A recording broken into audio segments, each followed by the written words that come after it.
Namaste and good morning to all of you. Let's start the class with some prayers. Om Guru Brahma, Guru Vishnu, Guru Devo Maheshwara, Guru Sakshat Parbrahma, Tasmai Shri Guruve Namaha. Om Bhuvava Swaha, Tatsavitra Vargo Devasya Dhimahi, Diyo Yo Nah Prachodayat. Asto Ma Satgamya, तमसो मा ज्योतिर्गम्य मृत्योर्मा अमृतं गम्य ओम सहना भवतु सहना भुनक्तु सह वीर्यं करवावहि तेजस्विनावधीतमस्तु मा विद्विषावहि ओम शांति शांति Shanti Om. Let's open our books. Mahabharata book. And we are on chapter number 40, and title of this chapter is Fire. On the 6th day of that anxious week, a quiet man with a long face and keen eyes arrived in the palace of Lak. In a soft voice he said, "Your uncle Vidur sent me. I am a miner. I tunnel under the ground for precious stones." Yudhishthir glanced at Bhim. He said nothing yet, because he must be sure the man was not a spy. After a moment, the miner went on. "Vidur said to me, Duryodhan means to immolate my nephews in a house of Lak in Varanasi. Go and help the Pandavas, so I have come." Though they found themselves warming instinctively to the taciturn miner, the Pandavas waited for some sign that they could trust him. Suddenly remembering, the miner brightened and said, "Fire is a more terrible weapon than the sword. Against fire a man should guard himself as the rat does against winter by whirlwind." Vidur's very words to Yudhishthir outside Hastinapur, and the miner spoke in the rough Malaysia Bhasha. Yudhishthir rose and embraced the man. "Welcome, friend. We had to be sure Vidur sent you. These are days of conspiracy, and our cousin means to kill us. Did you notice the smell in the air?" The miner nodded. He was not a man who missed much. "I will dig an underground passage out of here, through which you can escape on the night Purochan sets fire to this place. Duryodhan will believe you are dead, and you will have the advantage over your enemies. The people will also suspect foul play and turn away from Duryodhan. You will gain an advantage twice over, and time as well, says your uncle Vidur, who loves you." The miner began his task at once. He prized away a flagstone from the central courtyard and started digging. He said his tunnel would lead to the banks of the Ganga. The only trouble was that Purochan was always in the lacquer place.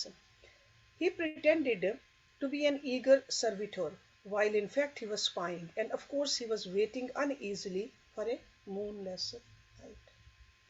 It was not possible for the miner to dig his tunnel while Purochan was about. Every day the Pandavas went hunting with Purochan as their guide. While they were away, the miner worked feverishly. For 2 weeks he toiled. By day, while the Pandavas were not, they were out in the forest with Purochan, and by night as well, when Purochan returned to Varanasi to sleep. The miner barely slept a few hours daily, and Duryodhan's men never suspected a thing. In fact, the miner made friends with Purochan. He even made him think that he too was Duryodhan's man, sent by him to keep an eye on the Pandavas and on Purochan himself. The tunnel was finished sooner than they expected. The miner's task had been providentially halved. Some 20 feet down, he struck a natural subterranean rock tunnel that led straight to the river. All he had to do was excavate his way up through the soft earth and make an opening for the Pandavas and Kunti to come out. By this stroke of luck, he was also able to make a much longer passage. On night, the miner took Yudhishthir and his brothers a short way down the tunnel to show them how it led into the ground. Meanwhile, he also took to drinking with Puryochan on some evenings in Varanasi. He won the assassin's confidence by speaking slightingly of the Pandavas and praising Duryodhan. And once Puryochan confided to the miner that an astrologer had told him the Pandavas should be very careful of their lives on the night of the coming new moon. The next morning the miner warned Yudhishthir. The Pandav said, Amavasya is a fortnight away. Before that we must set fire to the palace ourselves, with Puryochan in it, and escape. Kunti said, Let us have a poor feeding in 10 days. We will invite Puryochan also, and get him drunk until he falls asleep. And we set fire to this cursed palace and escape, cried Bhim, hugging her. Our enemies should beware of our mother. Arrangements were made for the poor feeding. There was one problem. When the house of the Lakh burned down, Priyochan's body would be found among its ashes, but not the prince's or the Kunti's remains. Word would reach Duryodhan in Hastinapur and the Pandavs' advantage would be lost. King's daughter that she was, Kunti had a solution for this as well. It was a terrible solution, but they all agreed after a lot of hard thought and discussion. The miner insisted desperate measures were unavoidable, that it was the only way to mask their escape. If Duryodhan became suspicious that they were still alive, he would hunt them down relentlessly and then have them killed by one agent or another. Kunti had taken to feeding a Nishad woman and her 5 dark sons, who came occasionally from the forest to visit her. She invited them to her feast for the poor. That night Kunti was especially attentive of this woman and her grown sons. She took them away from the rest of the crowd into an inner room. There she not only fed them sumptuously, but plied them with some very strong liquor, which the miner brought in Varanasi. Bhim drank with Priyochan that night. Now Bhim could drink as much as 5 men and feel just slightly merry. Obliged to keep up with the unusually friendly prince, Priyochan was soon so drunk that he passed out even before he tasted Kunti's delicious cooking. The, fear, the feast ended and all the guests left, all save Priyochan and the Nishad woman and her 5 sons, who were also unconscious. One of those wild youths was a giant like Kunti's Bhim. A strong wind had risen over the river and the jungle beyond it. It whistled around the lacquer place. The Pandavas gathered in the courtyard where a trap door covered by the flagstone led to escape and enmity, the inscrutable future. Bhim said, The walls will burn so quickly we may not all have time to get away. The rest of you go down into the tunnel. I will light the fire in Priyochan's room and join you in a moment. Bhim ignited the torch he carried in his hand. When his brothers and Kunti had climbed down into the darkness of the tunnel, he crossed quickly to Priyochan's room. The man lay on his back, snoring. Bhim said, Farewell, Priyochan, old friend. Sleep now forever. He stepped out of the room and applied his torch to the door. In moments, huge tongues of flame leapt across the walls and the ceiling. Bhim had thought he might have to apply his torch to some of the other rooms as well. When he saw how the fire caught and spread, he ran from the tunnel. As he scrambled down the tunnel mouth and secured the trap door behind him, the flames had engulfed the palace. They burned hungrily, devouring the willing stuff of which the murderous edifice was built. The vats of ghee stored in the kitchen erupted. In the dimness, Bhim asked, Won't they find the tunnel when the palace has burned down? Yudhishthir held his torch up to the ceiling of the underground passage. Smoke dribbled in from above. He pointed to some wooden rafters. Those will fall when they burn, and the ceiling will cave in and debris from the palace will fill the tunnel. Rocks and earth will fall, blocking it halfway to the river. Our friend the miner is a cunning craftsman. Not even if someone looks for a tunnel will he find it. But let us fly before the roof falls on our head. They set off by torchlight. The tunnel led steeply down at first, before straightening towards the river. The air was thin here. When they had gone a short way, Kunti and all her sons, except Bhim, felt dizzy behind them. The fire raged. The people of Varanasi were woken from sleep by crackling of the great sheets of flame and the sound of rafters crashing down. They came running out of their homes and stood shocked, watching the lacquer palace burn like an immense firework. Walls and ceiling fell noisily with explosions of sparks. Duryodhan planned this, and his father knew. Alas, Kunti has perished with her sons. A curse be on the Dhritarashtra, he will pay for his sin. Even Bhishma did nothing to stop it. A murderer rules us, and his murderous son will rule after him. Drona and Krip were blind to their dharma. Vidur loved the sons of Pandu, but even he did nothing. Nemesis will stalk the Kuru kingdom. They wept that they themselves could do nothing to save their princes, until the treacherous palace had burned down completely and the piles of embers began to subside. The people of Varanasi stood and watched in horror under a flame lit sky. Some hours ago, when the Pandavas and Kunti started down the tunnel, they were overcome by dizziness, except Bhim, who had once drunk the Nag Amrit. Yudhishthir, Arjun, Sahadev, Nakul, and Kunti sat down and gasped that they could not go a step further. The first rafters and stones came down, shaking the tunnel ominously. At any moment, the whole thing would collapse, doing Duryodhan's work for him. With the strength of the elemental Vayu, Bhim now picked up Kunti and his brothers. Yudhishthir and Arjun sat on his shoulders. Kunti perched on his neck. Then the Titan scooped the twins up in either arm. While the others clung to him, stupefied, Bhim loped down the miner's tunnel. Just in time, as he set off, he heard part of the tunnel's roof, which lay under the lacquer palace, come crashing down. The son of the wind streaked down the secret passage. He carried his mother and his brothers as lightly as his natural father may have some leaves. Like the wind, he arrived at the end of the tunnel. Like a gust of air from the earth, he burst out of the branch and leaf covering that hid the tunnel mouth beside the Ganga. He sprang out into the woods with Kunti and his brothers. Midnight was laden with the scent of wild flowers and lotuses that floated on the river. The others stirred from their swoon. They drew deep draughts of clean air.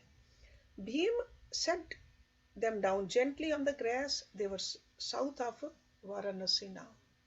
When they looked back, they saw the northern sky lit up. Gigantic tongues of flame reached for the stars, and Kunti shuddered.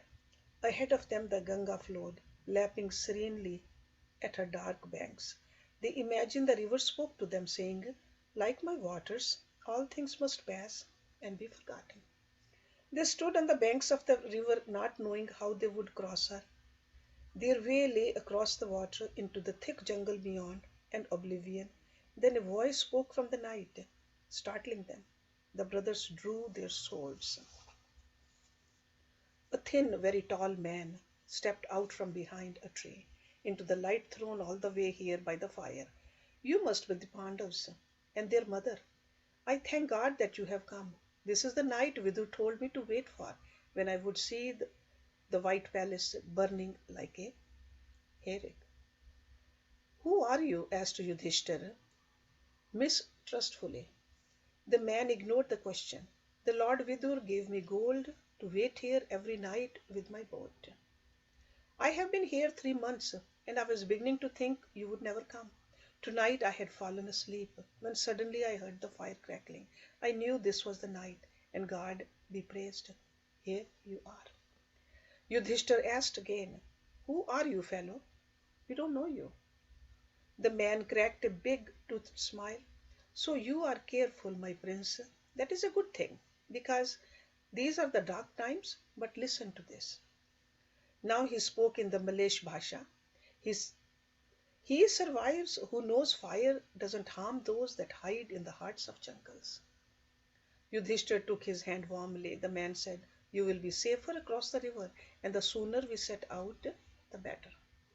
He led them to a boat tethered to some rocks. The Pandavas noticed his skin glowed softly in the dark and wondered if he had Gandharva blood in him. And his boat was the strangest, sleekest craft. It was made of a dull metal and was flatter than any boat they had seen. It had no oars or sail.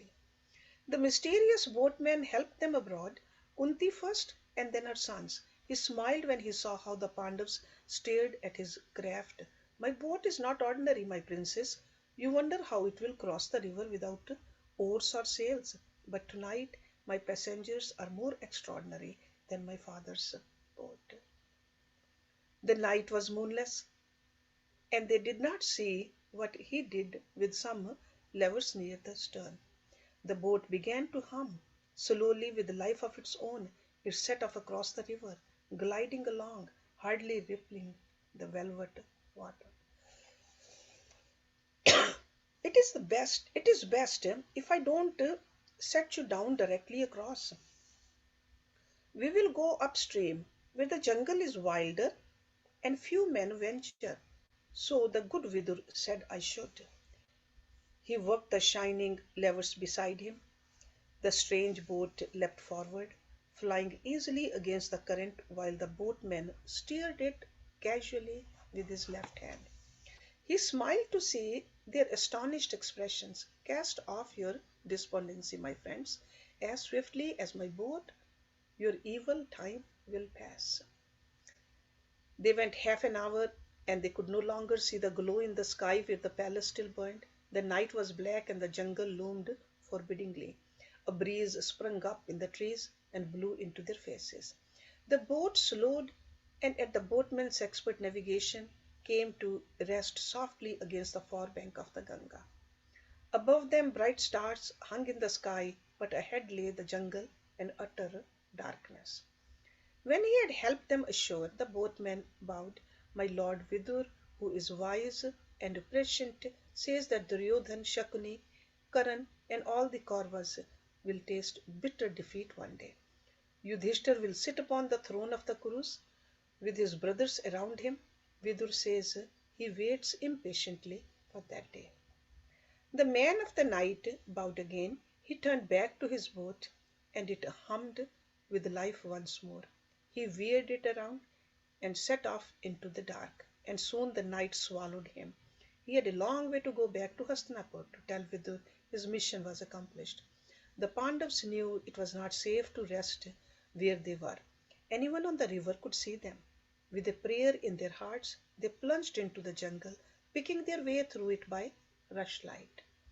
Hunting owls and other creatures of the night, nocturnal ones with luminous eyes, stared down from the trees at the intruders. Next chapter, the tragic news. 2 hours before dawn, the palace burned down completely.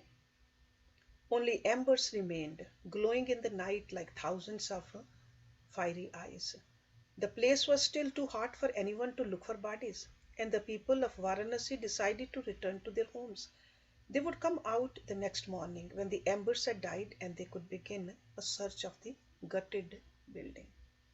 All night the miner had mingled with the crowd. He was a little worried lest the opening into the tunnel was exposed by the fire. Now, when the crowd dispersed, he stayed back. Wrapping himself in a blanket he had brought, he stole among the ruins of the palace. The heat singed him, but he was determined to level the mouth of the tunnel. The closest investigation in the morning should not reveal the secret of the underground passage. He carried a spade in his hand.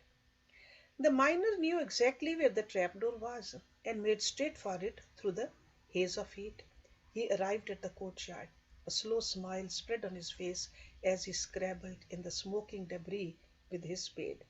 The roof of the tunnel had caved in, but its entrance had been covered evenly with fallen masonry and burnt timber.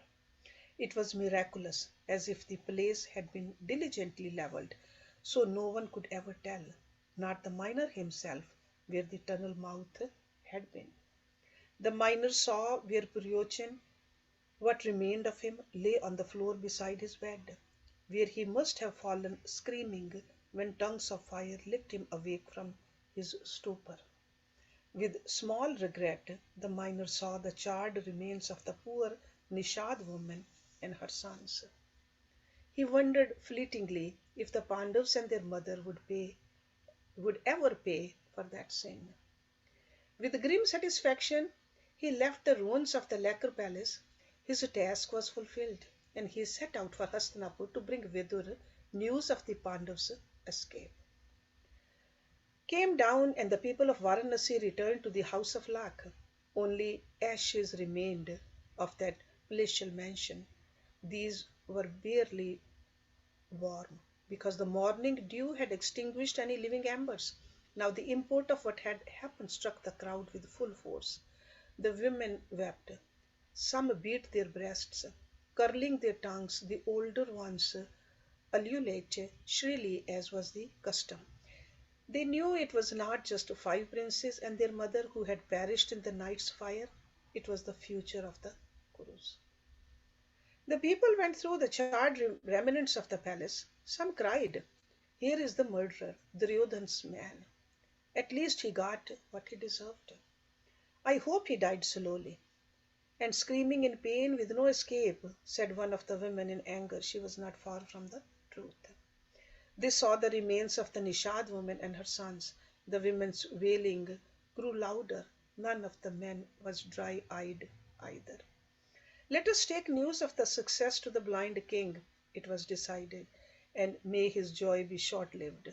May the people's curses darken his destiny and his sons with sorrow and evil." The news came to Hastinapur when the messengers from Varanasi stood before the king. They said coldly, Kunti and her sons were burnt alive in the palace they lived in. The king sprang to his feet, almost falling. A howl of anguish tore its way out of him, shaking even the messengers. Dhritarashtra was an actor. His heart was awash with joy, but his blind eyes leaked tears, and he staggered as if someone had struck him. Dhritarashtra's grief was like the autumn cloud, which is full of thunder but brings no rain. It was like the tears of the crocodile. "Ah, today I feel the grief of my brother Pandu's death again. I must have been a great sinner in my past lives that I have to suffer like this now." His head bowed, clever sobs shook his powerful frame. It seemed grief had overwhelmed him, and he could not speak. Then he appeared to gather courage. "Let my soldiers and our kinsmen fetch the remains of the Kunti Bhoj's daughter and her valiant sons from Varanasi. Let our coffers be opened, and food, clothes, and gold be given generously to the poor." The tragic news spread through the city like the fire of an astra. Later, Dhritarashtra and Gandhari, Bhishma, Drona, and Kripa, Vidur, and the elders, the nobility of Hastinapur, and the commanders of the army came to the banks of the Ganga to offer tarpan to the souls of the dead. All save Dhritarashtra, his sons, and their kotri mourned sincerely. Many wept as if they had lost their own flesh and blood. The Nishad woman and her sons had a funeral they could not have dreamt of. Most stricken was Bhishma. He cried without pause since he heard the news. He did not speak a word. His heart was truly broken. He was too old to bear such grief any more. He felt death at his elbow. Everyone knew Vidur loved the Pandavas like his own sons. They were all too shocked to notice how controlled he was. Bhishma offered tarpan in the river. Then he stood apart from the other mourners, racked, wondering how he would live through this day. He had braved many deaths, his father's, Chitrangat's, and Vichitravirya's. Then Pandu also had died, but this was more than just the sudden death of the five princes and their mother. This Bhishma knew would prove to be the end of the Kuru's kingdom. There was no hope left in him. As he stood whispering Yudhishthir's name like some mantra, Yudhishthir, you should not have died. You were to be king. Vidur appeared at Bhishma's side. The patriarch sobbed pitifully. Vidur put an arm around him and led him out of the earshot of the others. Though he had intended to keep his secret to himself, he now decided to share it with the elder. He was afraid that otherwise the old man would die of grief. Gently, Vidur said, Pitama, give no sign on your face of what I am about to tell you. Bhishma turned swollen eyes to Vidur. Pandu's sons did not die in the fire at Varanasi. I arranged for their escape. Bhishma began to tremble, and Vidur held his arm tightly to remind him that he must give nothing away. At the river, having committed himself irrevocably to evil, Dhritarashtra was offering a hypocrite's tarpan to his nephews. He wailed loudly and called out the Pandavs' names as if to call them back from the dead. Yudhishthir, hope of my old age, why have you abandoned me? O Arjun, Bhim, Sadev, Nakul, Kunti, my sister, what curse has fallen on us? Dear God, have mercy. Vidur whispered to Bhishma, it was my brother Duryodhan and Shakuni who plotted to kill the Pandavas. They built a lacquer palace and told Priyochan to set it on fire. Murder. Ah, Dhritarashtra. Kunti and her sons are in Sidhwat, the southern jungle across the Ganga. Let them remain hidden for a while. When the time comes, they will return, and we shall live to see them become lords of the earth. But we must be patient. Bhisham squeezed Vidur's hand. The secret is ours. My heart is at peace. Keep me informed. Vidur turned to leave him, but Bhisham drew him back, embracing him. As if in grief, the patriarch said, my son, the house of Kuru will always be in your debt.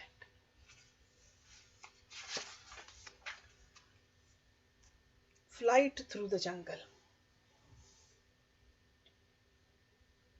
Using the stars to guide them, the Pandavas went south through the jungle. The trees grew closer together, and soon the one was so dense it was difficult to go on.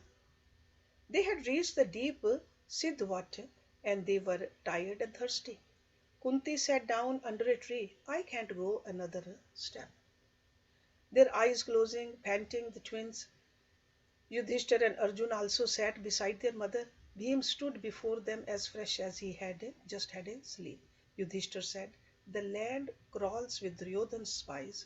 We are still too near Varanasi. If Priyochan escaped the fire, they will already be on our trail. If they find us here, no one will ever know how we died. We must press on and be far from here when the sun rises. With an effort, he tried to get up. His legs gave way and he fell back. Arjun said, I cannot stand either. You will have to carry us, Bhim. Bhim smiled. I have never been tired since I drank the Nagamrit. Come, let us go. Bhim picked up his mother and his brothers again. When they sat securely, it seemed to them, though it may have been their imagination, that Bhim grew even taller. He set off through the forest as if he had wings on his heels from his father Vayu. The night breeze, full of mysteries, blew into their faces as the son of the wind bore them through the Sidhwat. Kunti and 4 of her princes slept, pushing down trees that came in his way, loping easily over hillocks that loomed in his path. The 5th flew south. He hardly realized how far he went.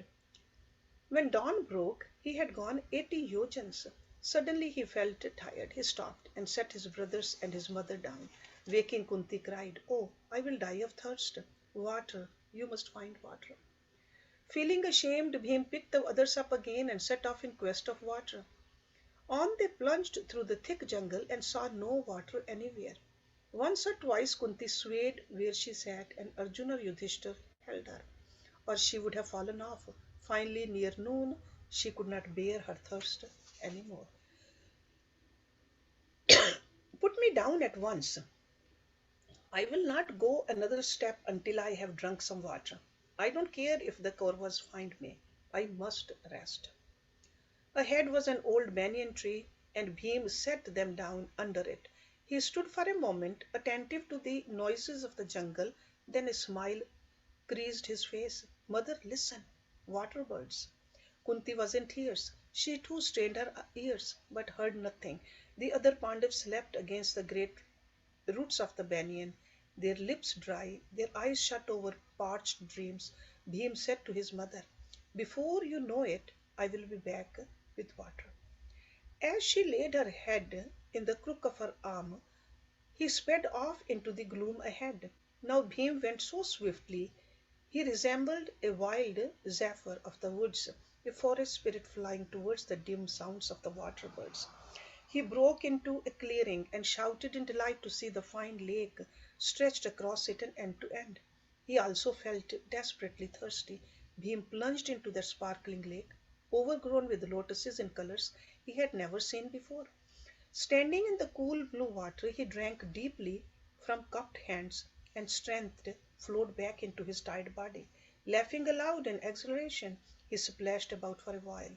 Then, soaking the upper cloth he had worn, saturating it, he raced back through the jungle to where he had left his mother and brothers. He found them in the same stupor. Gently he made them sit up and squeezed some precious water into each one's mouth. They moaned and opened their eyes briefly and fell asleep again. He saw that color return to their cheeks, and their lips were moist once more. It seemed to him they slept more peacefully, and their breath flowed evenly. Bhim sat watching them. When he looked at his regal mother, still so beautiful, lying on the rough earth under the banyan, tears welled up in his eyes. Bhim began to speak softly to himself. I am cursed and a sinner, for I see my mother Kunti, daughter of Kunti Bhoj of the Vrishnis, daughter-in-law of Vichitravirya of the Kurus, Pandu's wife, and the Pandav's mother sleeping like a beggar in the forest. She bore the Deva's sons in her body, Indra, Vayu, and Dharms, yet here she lies on the rude earth, and our enemies thrive. He sighed and muttered on, ah, blessed are those whose relatives are not envious. Duryodhan, do not think the gods smile on you. While cousin, if Yudhishthir had not stopped me, your father Karan, your brothers Shakuni, and you yourself would be floating down the Ganga as ashes, and your spirits haunting the mazes of Narak. He clenched his hands at the pleasant thought. Then, to console himself, he whispered, the sources of great rivers, like those of great men, are often obscure, some hidden crevice high on a mountain, but in the fullness of time the world sees their glory. So too shall it be with us. Bhim took heart from this thought, and growing quiet, sat in lone vigil over his family in the deep jungle. A change of heart. Bhim did not know it, but he had carried Kunti and his brothers into a rather terrible jungle. A Rakshas called Hidamba ruled this one. Fortunately, when Bhim went to find water, Hidamba and his sister Hidimbi were both asleep in a tree, hanging bat like from stout branches. Earlier they had feasted on a fine sambar stag. Hidamba had leapt on from above and fastened saber like fangs in its throat. They lived off wild game, mainly any animal whose warm blood they could drink, and flesh they could rend from the bone, and soft, gluttonous marrow they could suck out. Hidamba and Hidimbi ate deer, wild pig, bison, tiger, and even elephant, but no meat was as succulent as man, or any other creature's blood as sweet to drink. Hidimba, the arboreal Rakshas, was huge and sinister. As Bhim sat forlorn beside his sleeping family, a bird's sharp song roused the demon from dark dreams. As he stirred, the most alluring scent wafted into his nose, the scent of living human flesh. For just a moment he thought he was still dreaming. Then, with a hiss of foul breath, the Rakshas came fully alive. His eyes gleamed as he pulled himself up by hand like feet onto the branch from which he had been hanging. Sniffing the jungle air, he rubbed his eyes and then woke his sister. She also smelled the aroma on the breeze, which made her brother drool. Hidimba grinned hideously. Can you smell them? At least 4 or 5 of them. The one Devtas are pleased today that they have brought us such a feast. It has been a long time since we drank human blood, gnawed human bones, and sucked soft human brain out of foolish human skulls. She too was snuffling the air in excitement. Her brother said, You hunt today, Hidimbi. This is not only the sweetest prey, but the easiest to kill. They may die of fright just to see you drop out of the trees. Go enjoy the hunt. If any of them runs, call me, and he won't get far. Her eyes afire in the leafy dimness, Hidimbi set off, swinging through the tree tops. Hidimba lay back with a sigh, shutting his eyes again so he could smell the human scent more deeply, and let his mind savor the images it conjured of a bloody feast. Quick as a flying fox, gliding between the trees with wings outspread, Hidimbi sped through the forest. She arrived above Bhim at his vigil. He sat on a fallen tree trunk, his hands on his great thighs, staring dully ahead of him. The Rakshasi crouched on her branch and gazed at him, at his sleeping mother and brothers, then helplessly back at Bhim again. Hidimbi on her hunting perch looked down at Bhim below her, lost in his sorry thoughts, and suddenly she trembled. The human male was more beautiful than any creature she had ever seen, or even imagined. He was more magnificent than her rarest dreams. He was godlike. Her eyes roved over his deep chest, his slim waist, and his great arms, caressing him already with her gaze. Lithe as a wolf, she thought, but more powerful than a tiger, than 10 tigers. She breathed even harder. Her heart beat more quickly than when she hunted, powerless against the strange feelings surging in her. She moaned and her clawed hands shook like leaves in a wind. Crouched in her tree, Hidimbi felt she had become the quarry and he below her.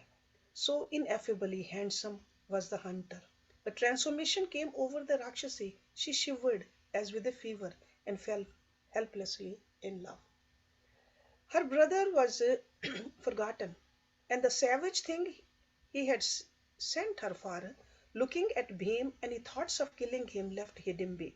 She must have him for her lover, as she herself would die. She dropped lightly down to the ground. Softly she approached him, and as she did, she was not a Rakshasi any more. Instead, with sorcery, she had turned herself into a dark human beauty.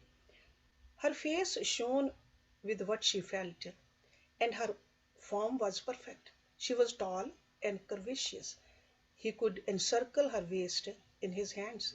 Her breasts were high and full, and her hips flared. Dark as night and as enticing, clad in a chaste white garment that set off her skin seductively, enchanting Hidimbi came up to Bhim. Bhim looked at her, and his heart went straight out of him and melted into her. She smiled, and he wanted to take her in his arms and lay her down right there beside his mother and brothers. Not looking directly at him, she said softly, Who are you, mighty one? Hasn't anyone warned you about this jungle? Did no one tell you this is Hidamba one? A pleasant heat suffused Bhima. Hidamba one? Who is Hidamba? My brother, the Rakshas, who sent me to bring him your warm carcasses. He sits on a tree, licking his lips that he will drink your blood. Bhim laughed as if nothing could be more amusing. Her eyes straying to the sleepers under the tree, Hidimbi said, Who are they? She is beautiful still, though she is not young any more. What is she to you? My mother and my brothers.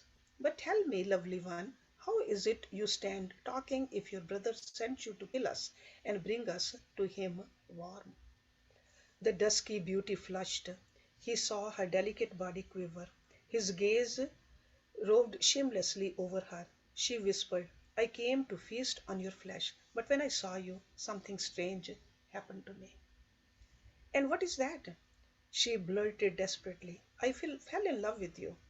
Come away with me. I can fly through the air. I will take to the mountains. We shall be lovers forever among hidden caves where Hidamba will never find us.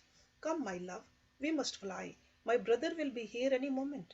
It has been months since he drank bright human blood. She glanced nervously over her shoulder. Bhim said, my mother and brothers are more precious to me than my life. And you want me to fly away with you, leaving them at your brother's mercy? We will take your mother with us. I can grow twice as tall as I am now and carry her, and leave my brothers, who love me more than their lives. Neither of them noticed that they were not alone anymore. In the branches of the nearby mango tree, a long hirsute fiend crouched among the ripening fruits, his eyes slitted at what he heard. Hidimbi had tears in her eyes. I did not mean to upset you. I am lost in love with you, Kshatriya. More than ever now, when I hear what you say, I will bear you, your mother, and your brothers too, through the sky. But we must go. In history, Hidamba's eyes blazed, and he gave a low chuckle at Bhim's reply. Can't you see they are sleeping? They have had a long journey, and I will not disturb them. I'm not afraid of your brother. I am Bhim, the wind's son, and fate has brought me here today to rid this jungle of its devil. He took her hand and placed it on his arm. Feel these arms. Aren't they strong enough to kill your brother? Bhim laughed in excitement at her silken touch, and she sighed to feel how strong he was. She let her hand wander across his chest. She leaned against him and whispered, Yes, yes, they are. Bhim began to draw her to him. Her lips parted for his kiss when Hidamba dropped down from his tree with a hiss. Hidimbi sprang up, her eyes full of panic. Hidamba stood growling before them, tall as two men, his pale fur standing on end, his glare crimson. He screeched at Hidimbi, Weren't you afraid when you gave the human your love? I lay in my tree, thinking you were sinking your fangs into his throat, and here you have become someone else for him, in his arms already, and plotting my death. He was terrifying. Now the one creature he trusted in the world had betrayed him. You have broken my heart, Hidimbi. I will kill you first, drink your blood, and smear myself with it. Then I will eat these others, and you can meet your lover in Yam's land. Hidimbi whimpered. With a roar, Hidamba rushed at her, but Bhim sprang up and shoved him back. The Rakshas was astonished. Every man he had met before had fled from him. Bhim was a head taller than any other man, but the pale vampire towered over him. Yet Bhim's eyes shone at the prospect of battling this beast that stood there. Long ears twitching, claws extended, the fangs in his white bat's head glistening in such sun that pierced the gloaming of the forest. Bhim said, Come, Rakshas, you and I will go away off and fight, so my brothers and mother aren't disturbed. Hidamba hissed at him like a great lizard. Bhim went on, Strange creature, pray if you know how, for the hour of your death has come. From today this forest will be safe for those who would pass through it. The Pandav spoke quietly. I'm going to crush your ugly head as if a wild elephant trampled on it, and you will be carrion for the jackals and hyenas you have been feeding on, and for vultures and crows. Hidamba was too startled to retort. Rakshas, your sister will watch me drag you across the earth as the lion does an elephant he has killed. Now Hidamba gave a shrill laugh, and Hidimbi clutched Bhim's arm. Your opinion of your own strength is high indeed, human. Match your fine words with blows. I am thirsty. Great mouth, and only your blood will quench my thirst. With a roar, the Rakshas flew at Bhim. Bhim caught the claws of the flying monster in hands stronger than tree roots, and the creature howled as the Pandava dragged him away from the sleeping Kunti and his brothers. Some way off they fought, the son of the wind and the beast spawned in darkness. Bhim also roared in exhilaration. Like bull bisons, they charged each other, colliding so the earth shook under their feet. Kunti and her sons awoke anyway and sat up. They saw the lovely Hidimbi through the trees. They saw Bhim battled a pale beast, winged and tailed like a monstrous bat. Arjun, Yudhishthir, Sachdev, and Nakul were on their feet in a flash and ran towards their brother. Kunti asked Hidimbi, "Who are you? Are you an Apsara or Gandharvi? Your beauty is not of humankind. Are you the goddess of this jungle? And why are you here, watching the Rakshas and my son fight?" "My brother sent me to drink your blood. When I saw your son, I fell in love with him. My brother was angry and wanted to kill me, and now they fight." Meanwhile, Hidamba uprooted a tree and cast it at Bhim like a lightning bolt. Bhim stood his ground, and the tree shattered against him. Hidamba flew through the air and seized Bhim by the throat. The fiend was strong and Bhim tired. They flailed about, the Pandav avoiding the curved fangs, and the Rakshas wanted to sink into him. Arjun pulled on his bowstring. "Let me have him, Bhim. Why must two of us kill this insect? Night falls swiftly, and he will be 10 times stronger with darkness. You must kill him before the sun's rim touches the western mountain." With a growl, Bhim flexed himself against Hidimba, and there was the dreadful sound of the Rakshas' elbows and shoulders breaking. Hidimba set up a demented wailing. His short arms hung useless at his sides, and terror sprang into his eyes. Bhim said, "Rakshas, let me tell you who I am before you die. I am Bhim, the Vayudev is my father." He lifted the Rakshas and whirled him round over his head. Bhim flung Hidamba down onto a rock, bursting his bat's body asunder. The neck broken, the wings and back smashed, black blood flying everywhere. The monster's final scream echoed through the jungle at the sinking sun. Bhim roared and roared his triumph. He kicked the Rakshas corpse repeatedly, mangling it. He dragged it about and danced round it in frenzy. Yudhishthir ran forward to embrace his brother, and Bhim went limp in his arms. The others made him lie down, while the twins rubbed his tired limbs. Yudhishthir was overjoyed after the slaying of Hidimba. "How lucky I am to have brothers like you! Why, with you four at my side, I am as strong as the Devas." Arjun, Sahdev, and Nakul smiled. Having slept deeply for a time, they felt revived and confident again. The sight of Hidimba's body, lying beside the rock against which Bhim had broken him, picked up their spirits even more. Yudhishthir said, "This forest is full of darkness and anguish.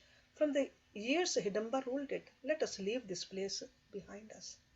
Bhim rose, and Kunti and her son set off through the darkening jungle, where a rough trail led through the trees. They had quite forgotten Hidimbi. Now she called to Kunti, "Devi, what will become of me?" Yudhishthir and Kunti turned. Hidimbi said, "I have lost my heart to Bhim. I will kill myself if he leaves me like this." She turned imploringly to Kunti, "Devi, you are a woman. I have forsaken my nature for love. Make him understand how I feel." Kunti looked at Bhim, and he blushed and looked away. The other Pandavas smiled. Kunti said, "Well, it seems Bhim would like to make you his wife." Bhim looked at Yudhishthir and opened his mouth to speak. No words came. Yudhishthir put an arm around his brother. "I am older than you, and you think you must not marry before I do. But the heart observes no such convention, and the heart must be honored." Bhim looked at Hidimbi, and she at him. Both dropped their gazes, their eyes shining. So we'll stop the reading over here today. Om Purnamada Purnam Idam Purnat Purnam Udachyate Purnasya Purnam Adaya Purnamev Avisheshyate. Om Shanti Shanti Shanti Om. Thank you very much.